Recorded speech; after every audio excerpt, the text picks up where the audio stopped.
Okay, let's jump right into this. Welcome to This Explainer. Today, we're taking a hard, completely unfiltered look at a concept that basically every executive, founder, and manager obsesses over, and that is revenue leakage. But we're going to completely upend how you actually think about it. We are going to stop looking at our spreadsheets for a minute and start looking in the mirror. Because today, we're redefining this traditional business metric as what it really is, a fundamental leadership risk. So is your leadership leaking revenue? That's a pretty heavy question, right? We usually assume that when money slips through the cracks, it's just a process issue. We blame a bad pricing model, or a CRM failure, maybe a supply chain hiccup. But what if the ultimate point of failure isn't in your software at all, but in your soft skills? What if your own unexamined habits at the very top are creating this massive, invisible drain directly on your bottom line? Here's our quick diagnostic roadmap for today. We'll hit 1. Redefining the revenue leak. 2. The 3 pillars of leadership. 3. The social health crisis. 4. Blind spots and breakdowns. 5. The ELOS pathway. And finally 6. Stop your leadership leaks. All right, let's get started with Section 1, Redefining the Revenue Leak, the Paradigm Shift. See, the old definition of revenue leakage is entirely reactive. We've always just called it lost sales, missed quotas, churned accounts, but we need to instantly pivot our mindset here. A true revenue leak is actually a profound loss of capacity. It's lost trust within your ranks. It's lost productivity because your people are burning all their energy on friction instead of actual execution. It's lost people walking out the door and taking their institutional knowledge right with them. And ultimately, it's lost opportunity. When you view leakage through this lens, it's really no longer just a sales problem. It is a leadership problem. And that brings us to Section 2, the 3 pillars of leadership, which is the foundation of everything. The absolutely crucial point here is that your bottom line is directly tied to a core framework of 3 pillars. First up is physiology. How you treat your body completely dictates your physical presence and your baseline judgment. A perpetually exhausted leader makes reactive, really expensive mistakes. Second is team engagement. How you manage relationships directly dictates trust and retention. And third, cognitive balance. How you structure your thinking deeply affects your strategic decisions and execution. If literally any one of these pillars is fractured, well, your leadership bucket has a hole in it.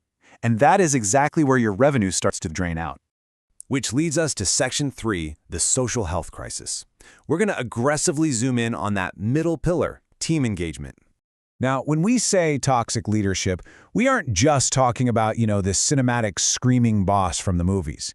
We are talking about a systemic breakdown in social health. It's an environment where the actual social fabric of the team unravels. And this breakdown acts as a direct driver for disengagement, turnover, and those massive, multifaceted revenue leaks that we just redefined a minute ago. So, what does this actually look like on the ground? Well, the symptoms show up as team contention, where people are fighting each other instead of fighting for the market. It manifests as poor communication and just a chronic lack of trust. It breeds unclear authority, where, say, 2 managers are giving totally contradictory instructions and nobody knows who's actually making the call. This spirals into profound disengagement and, finally, turnover. It's a rapid-fire sequence of destruction. An unhealthy social culture isn't just an HR headache. It creates an overwhelming loss of productivity that hits your financials like a freight train. All right, now we arrive at Section 4, blind spots and breakdowns, the true root cause. To really understand why these toxic breakdowns happen under your watch, we use the Johari window. It's a powerful psychological tool that maps out what is known to you versus what is known to others. And the most dangerous quadrant for any executive is the blind spot. These are things about your behavior that are completely unknown to you but painfully obvious to your entire team. Like maybe you think you're being decisive, but your team experiences it as micromanagement. Or you think you're holding high standards, but they experience it as a lack of trust. These hidden blind spots are the root cause of social health breakdowns. You simply can't fix a leak you refuse to see. So I really want you to ask yourself, what don't you know about your own leadership? What are the unexamined habits, the hidden biases, or the communication flaws that are actively costing you money right now? Look, the absolute hardest thing for a successful leader to do is hold up a mirror. But until you do, your organization will just continue to leak. Fortunately, there is a way to fix this. Let's move to Section 5, the ELOS pathway, the systematic cure. We're pivoting now from the problem to the exact framework designed to cure these costly blind spots. The ELOS pathway is a super clear, step-by-step progression to get you from chaos to order. First, you've got to step back and assess your health. your physical and cognitive baseline. Second, you actively work on improving your daily leadership habits. Third, with those better habits in place, you're finally equipped to focus on enhancing team engagement and repairing that social health.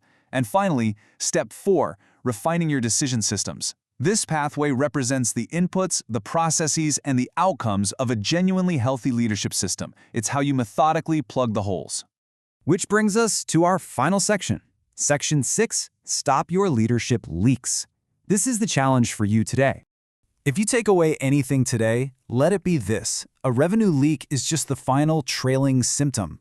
By the time you notice missing money, you've already suffered through earlier, much deeper leadership leaks. You suffered a time leak when your team was just spinning their wheels. You suffered a trust leak when communication broke down. A talent leak when your best people checked out or outright quit. And a decision leak when your cognitive balance was off. We have to stop chasing the money and start fixing the leadership leaks that precede it. So take a moment and be brutally honest with yourself. Which leak should you strive to stop first? Where is your most critical point of failure right now? Is it in how you manage your time? Is it the trust you build? The talent you retain? Pinpointing your specific starting point is literally the most important step you can take today. If you're ready to put this into practice and permanently plug the leaks in your leadership, it's time to take action. You can connect directly with Dr. Pat and apply these frameworks to your own organization by visiting the link on the screen. I'm going to leave you with this one final provocative thought. When you look closely at the gaps in your balance sheet, are you really looking at a market problem, or are you just staring at the exact cost of your own blind spots? Something to think about. Thanks so much for joining me on this explainer, and we'll see you next time.